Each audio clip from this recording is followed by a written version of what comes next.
digital camera for travel. I have to put beginner because I don't trust people. If you're a beginner looking to get your first camera or a new camera, it can be really overwhelming to find the right fit. And that's because a good beginner camera is very specialized for your shooting style. Which is why I made this video specifically to help out anyone looking to get their first camera or a new camera and show you what the best beginner cameras are. I like the aesthetic of this camera though. I like this aesthetic a lot. Like the small, like I like that. I like how this camera looks. And what specs and features you actually need as a beginner. Now, when people are usually looking for their first camera or a new camera as a beginner, they generally want to go as affordable as possible. Yeah. But that usually means the quality of the camera isn't that great, and it usually lacks a lot of the key features a beginner needs for a good camera. But it is possible to get a camera that's both affordable and legitimately a good beginner camera, both in terms of features and image quality. And the first one being the best-selling camera in the world right now, and that is the Canon T7. This camera I think it's too big for only $399, brand new with a lens. And this is the lowest price camera you can get right now, and it has been for the last 5 years. Oh, There's goddamn. literally nothing cheaper. Literally. And if you want to pick up this camera, I'll leave links down below with the best pricing. Now, what makes the Canon T7 so good isn't just the price, but it's also the quality of the sensor. It has a 24 megapixel APS-C size sensor, which is very similar in terms of every time he says sensor, I want to say hardly know her. Much more expensive Canon cameras like the Canon 80D and the Canon M50. So the image quality when shooting at the base ISO of 800 should be very, very close. And on top of that, the Canon T7 also has the same warm and rich Canon colors, which is what Canon cameras are known for. The colors straight out of the camera look amazing, and you almost don't need to edit these photos. But chances are, as a beginner, you're trying to learn photography, and editing is something you probably want to focus on. And the Canon T7 can also do 14-bit RAW, giving you the same amount of data and information capture in your photos the amount of light you let your camera in. Oh. So you can edit the photos from the Canon T7 to your heart's content. And the T7 is a great camera to learn editing on. However, the Canon T7 won't be very good at high ISOs or low light conditions because while it has a very similar sensor to the more expensive cameras, it does have a different processor. So at higher ISOs, you'll see quite a bit of noise in this camera. But stay tuned because later in this section, I'll actually show you a workaround. Another really great thing about the Canon T7 is that the autofocus is fantastic. I'm gonna go back looking at cameras. I'm sad. I'm sad now. The optical viewfinder, which is the eyepiece that you look through to take photos. I'm so sad now. Is a key thing to have when looking for a good beginner camera. And the body of the Canon T7 is very beginner friendly. It is a DSLR style body, but it's smaller than most depth on Carmet AX. and it's still very travel friendly. The battery life should last you for a few hundred photos before needing a recharge. So as a beginner, you could shoot on this camera for several days. And one thing about the T7 that beginners will love is that it actually has a mode dial with different scenes. This way, you can simply pick your shooting scenario. I feel like I used to have a camera like this somewhere in the house without having to think about the technicals of the camera. And the camera also has a built-in flash because I know some of you guys like that flash look. Sadly, this camera does have some downsides. One of them being that it does not have a touchscreen, and the screen is also fixed, meaning you cannot tilt it up or down for high angle and low angle shots. This is a camera where you're really going to be using the optical viewfinder, meaning it's going to be stuck to your face most of the time. And this might not be how most of you guys like to shoot, especially if you come from cell phones. But other than that, the camera is really easy to just pick up and start using even without a manual. It's very beginner friendly. Another issue that some of you guys might run into is that the lens on the Canon T7 that it comes with isn't the greatest. It's totally fine for beginner photographers if this is maybe your first year of shooting. But I actually recommend buying another lens that's also very affordable that will massively improve your images. And the first one is the Canon EF 50mm f1.8. This lens is smaller. Only about $100, but it will make your images so much better. And because it has a faster aperture, it will solve that low light issue that we talked about earlier. Second is the Canon EF 24mm, again, that's even smaller. Very sharp lens with an f2.8, and this will also help improve your image quality, but also help you solve that low light issue. Now, so far, the Canon T7 seems pretty amazing, and that's because it is. But when it comes to actually taking photos, it only shoots at 3 frames per second. That might seem a bit slow compared to most modern cameras, but it's perfectly fine for beginner photographers. I like how I'm just that sitting aren't in my shooting a existential ton of dread action, from because that chances are you guys are just while shooting watching this guy city talk. landscapes, maybe a pretty car, or a couple of portraits. And 3 frames per second is actually not bad when you consider the fact that the T7 can shoot 115 JPEGs in a row, or 11 raw photos. So you can shoot for a pretty long time before this camera needs a break. But if you want something that shoots a little bit faster, the other cameras on this list are probably a better fit for you. The Canon T7 is perfect I'm for someone sad. that's just starting photography and only cares about photography. This camera has all the baseline features you need to create incredible images. The sensor is great, the colors are fantastic, you get 14-bit RAW, and this is probably the best camera you can get if you're just learning photography and you just want to But start like, creating it's not beautiful like images aesthetically a pretty as camera, easily and as that possible. But there's is another important to camera me. that's almost as affordable as the Canon T7, produces phenomenal images, and also shoots faster, and that is the Sony See? a6000. I like how this one looks. The A6, I like the aesthetic of this camera. The sensor in the a6000 is also a 24 megapixel APS-C size sensor, but the sensor has some really unique benefits. Because it's an older sensor, it almost has a vintage retro or film-like look to it, And I that makes like almost that. every single photo you take with it feel really special. And See, I I absolutely love like how the colors look that. straight from the camera. And the autofocus in the a6000 is also very fast and reliable, and you get good autofocus not only using the electronic viewfinder, but also the rear LCD screen, which the Canon T7 cannot do. And the reason the autofocus is so good is because the a6000 can shoot photos very, very fast. It can shoot up to 10 frames per second, which is basically triple the speed of the Canon T7, and you can also shoot for quite a long time with 47 JPEGs in a row, or 22 raw photos, which is basically double what the Canon T7 can do. However, there's a big hairy but. Oh. The a6000 also shoots raw photos, so you can edit the heck out of these photos. However, the RAW in the a6000 is only 12-bit RAW and not What does that mean? 14-bit RAW, which is the better version of RAW like the Canon T7. But what does that mean? Now, you can still do a ton of editing with the a6000, but compared to the 14-bit RAW in the T7, you're missing about 20 to 25% in terms of flexibility and latitude. And if you don't need the super fast speed of the a6000 or the better autofocus, the T7 You don't have to worry about might that be since you're not better for someone editing. that's serious about their Okay. editing. But as a beginner, you might not even notice the difference. And the Okay, that's all that A6000 matters. sensor As a beginner, also I won't isn't notice the very good at difference. high ISOs or low light like most beginner cameras. However, if you want 14-bit RAW and better low light performance in the style and body of the a6000, you Yeah. can actually upgrade to the a6400 Okay. for only about an extra $150 to $200 more. Okay. And the a6400 is way better than the a6000, not only in terms of photos, but also video. Is it But vintagey? it is more expensive, so I'm not really putting How much it on is this that? list. How much is that? Hold on. Sony A. I'm afraid to look at this price. Oh, okay. It's a little bit more expensive than I was expecting. Okay, if you get it used, it's like 800. Or you can get it new for 900. That's not like, but that's like with no lens. But like with lens, it's like 1,000. That's kind of a lot.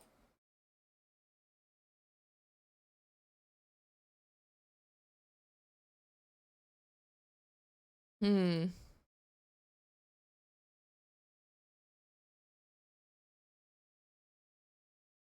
Yeah, like why would you buy it with no lens? Like I would need a lens. Wait, let me look at the Alpha 6000 real quick. Hold on. One second, gamers. Oh, that's a lot cheaper, huh? Oh, do they only have it on Amazon? Is it not on the Sony store?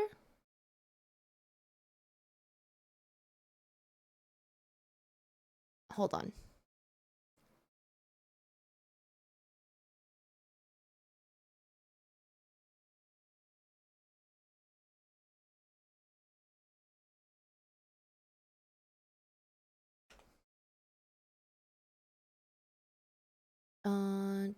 I see 6400. I see 6100. Do they not make 6000 anymore?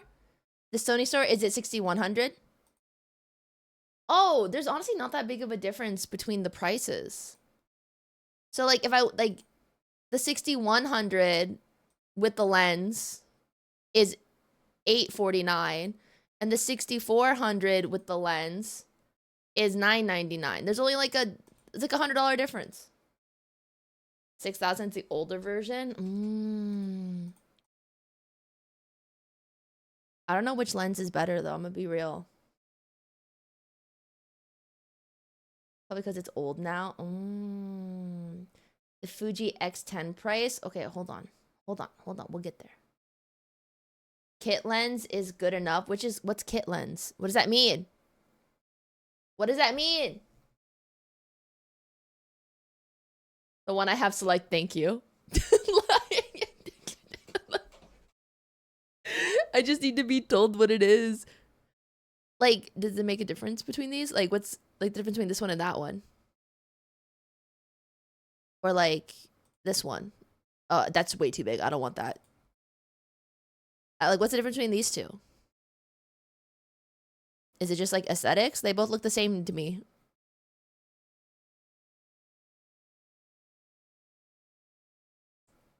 Me trying to learn cameras from chat, like this is so crazy. Power zoom lens. Dun, dun, dun, dun. And if you really want to get the best from your a6000, I also recommend picking up the Sony FE 50mm 1.8 lens for about $200, or a third-party lens from a company called Viltrox, the 20mm f2.8 lens for about $300 brand new. That's too big for me personally. And these lenses will massively improve your image quality. The a6000 does have a pretty decent battery life with a few hundred photos on a single charge, but you might find that how long does it take to charge these cameras compared to other beginner cameras, so it's always good to have a few spares when it comes to the a6000. The a6000 is perfect for a beginner that wants to shoot fast for action shots, and maybe they want something even smaller than the Canon T7. The only downside of the a6000 is the 12-bit RAW. Now, if you want the best possible camera for a beginner photographer that literally has everything inside of it without any drawbacks, there's only one camera that fits that bill, and that is the Canon M50. And the Canon M50 is now more affordable than ever before. The Canon M50 has a 24 megapixel. This is the one Akadi recommended, sensor, right? which is very similar to the Canon T7. So you get the same great resolution, same fantastic Canon color science, and the overall look is pretty much identical with very small differences.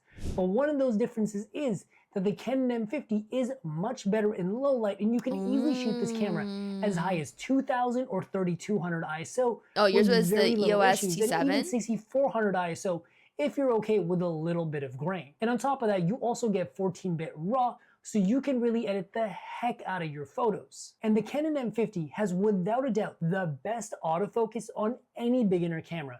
It's fast, I like it's the reliable, aesthetics and you can of both use it in the electronic A6 viewfinder like and 6000. using the LCD touchscreen on the back. But on top of that, it also has face tracking and eye tracking with touch autofocus. Basically everything you could possibly need in the autofocus department. And one thing to note, there's actually two versions of the Canon M50. The only major difference being is that the M50 Mark II has about 30% faster autofocus, but other than that, the two cameras are very similar. And the Canon M50 also shoots photos super fast at 10 frames per second, but it only shoots 10 frames per second in RAW mode and 33 JPEGs, which is slower than the a6000, but the a6000 only shoots 12-bit RAW, whereas the M50 shoots 14-bit RAW, so in my opinion, the M50 is a better camera. Speaking of which, I have one with me. So the Canon M50 is a phenomenal camera for both action and sports. But the best thing about the Canon M50 is without a doubt the design. The M50 is super small. It literally but the M1 looks smaller. The palm of my hands. And the button layout and menu layout, like most Canon cameras, is phenomenal. But the best thing about this camera, I expect a camera to be bought before we move on tonight. What? No. Screen, which lets you do self-recording, but it's also great for high angle and low angle shots. And the touchscreen is also 100% touch sensitive. So if you wanted, you could just operate this entire camera only using the touchscreen, and you don't have to use the buttons at all. and it's kind of like using a smartphone if that's what you're used to. And it also has a flash. On top of that, the battery life in the M50 is also pretty decent, and you should get a few hundred shots before you need to recharge.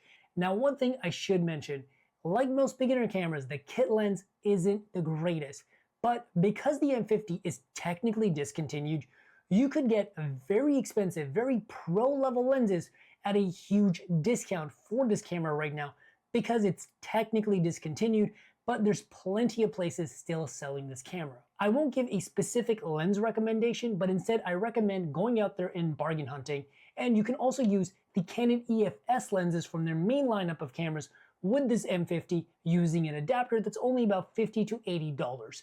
There's a ton of options for lenses with the M50. I'm right now leaning to this, as a photography camera, I'm leaning to the genuinely has 6100 no or like the downsides. 6400. The only issue you might have is the fact that it's technically discontinued and you might have to compete with other buyers to actually get your hands on one. But if you want the best pricing on the Canon M50, I'll leave links down below, and I'll see you guys in the next video. Peace. I'm aesthetic looking, fuck.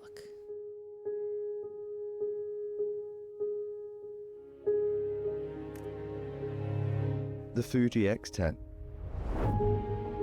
It's so A dramatic. retro design, unique features, and a teeny tiny powerhouse. It's cute. How does the Fuji X10 hold up in 2024? Considering this camera was released 13 years ago, in 13 years 2011, ago?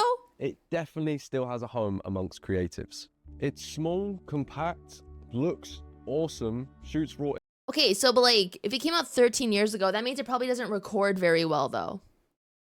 images and has a built-in flash. I've used this camera for the past 2 years, capturing memories Oh, that from looks really all across pretty. the world, and I've loved every second of using it. See, And I I've like the recently photos Just got though. back from a cruise across the Caribbean Sea, and I took the Fuji X10 with me. Now, when I go traveling, I want something that's light and compact, and I don't Shit, want to those are the take kind of any pictures I big like, rigs though. or anything that's going to cause me disruption when I'm actually trying to have a break from being a creative, but I still want to have that kind of creative output, and that's where the Fuji X10 comes in perfectly. It has a 12 megapixel sensor, which that means compared it's to a cheaper? lot of Does it? Because I feel like when I hear older, I'm like, now it's considered vintage, and that shit's gonna be priced up the ass. cameras, isn't that much like at all, especially compared to the big boys now. But I don't think that's why you'd get this sort of camera. And you combine that 12 megapixel sensor and the fact it shoots RAW, and you can just about get away with anything with the image. I like to edit my images to have a filmic look, so the fact it does shoot RAW is huge for me. And it's the main reason I got this camera. The fact it's so small and can shoot RAW images is incredible, especially for someone who likes to edit their pictures. Now I use it like a point and shoot film camera, except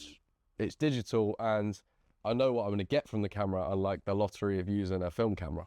The lens is a 28 to 112 millimeter lens, which is super versatile, but I usually just kind of leave it at 35mm because that's kind of the look I like the most, especially partnered with my filmic edits. If you want bokeh out of this camera, then you're just not gonna get it. This isn't the sort of camera I think you use professionally and in commercial situations. It's very much kind of a travel, capture things as you go. See, okay, I like that Doesn't though. stop you in your creativity. You just turn it on, click the shutter, and then you're done. There's no Wait, I like that. fiddling with camera settings. There's I no like this kind guy. He seems very homey and like, I trust him.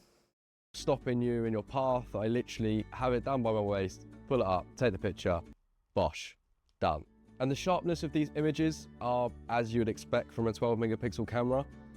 They're not the sharpest, but they give you everything you need to get the edits you want. And also when you're slapping a bunch of grain on anyway, doesn't matter how sharp the image is, let's be honest. The build of this thing is incredible. I mean, I've bashed it around so much. I've shoved it in pockets, bags, coats, dropped it a few times accidentally. It showed no signs of slowing down at all. I mean, I've got a couple scratches on it, but that also shows how good the build quality is. It has a metal build, so it feels great in the hand, and it's small enough where it's so portable and lightweight, but it has a good feel to it where it feels great in your hands. But obviously when you're traveling around and just kind of capturing memories, that also comes with shooting at night. And I would definitely say this camera is no good shooting at night. It's really bad.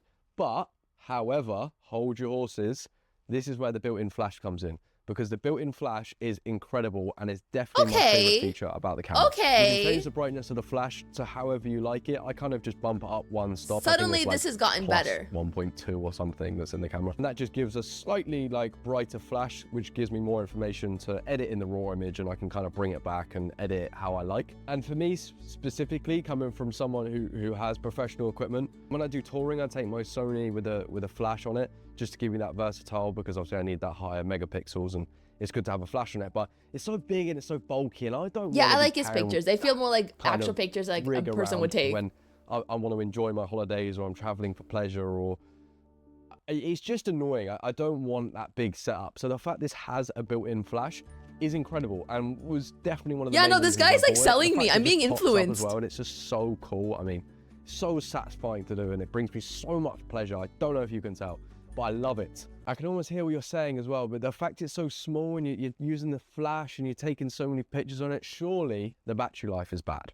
I mean, wrong. No, it's not. I mean, I know it sounds like this is the most perfect camera. It's not, but for what you need it for, it's perfect. Now, the battery life, I used it all week on the cruise. Took about 500 pictures, probably took 100 of those being flash, potentially more. Don't know the exact numbers, forgive me. The camera lasted on one battery the entire week. I mean, I probably got through 3/4 of the battery, which is nuts. It's really good for something that is just so small. I mean, it's my gosh, it's tiny. I mean, hopefully my hand side comes across on screen okay, but I don't have smallish hands, and it fits pretty great in there. So I think I'm being influenced. This camera is not a professional camera by any means. I think I'm being influenced. Something you would take to commercial jobs or expect a super sharp image out of. But if you're looking for a travel camera that is super small, shoots raw, that you can edit, I mean, you don't even have to edit the pictures. That's just my kind of personal preference. I mean, yeah, even raw that looks nice. Just out of the camera, you don't really need to edit the pictures. Wait, they're cute raw. It's just kind of my personal taste.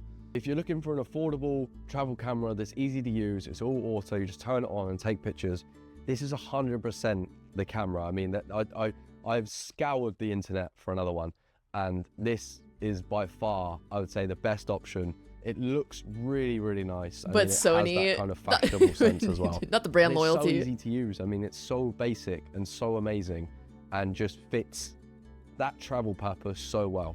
And I see a lot of videos talking about this camera, but none have really shown its full capacity and what the images can do creatively and what you can turn them into. And hopefully this has kind of shown you what. Are we all being influenced, chat? If you are certainly on the more professional side and you do like to add a bit of sauce to your pictures, then just know you absolutely can with this camera, and you can edit them to your liking. That's all I wanted to talk about today, was this absolute beauty of a camera. And if you can get it and you want to get it and you're thinking about getting it, definitely do. I'll see you soon. Oh, thanks. You know what? He earned a like. I almost never like videos. He earned my like. You guys, go give him a like. That was a lovely video. That was genuinely a lovely video.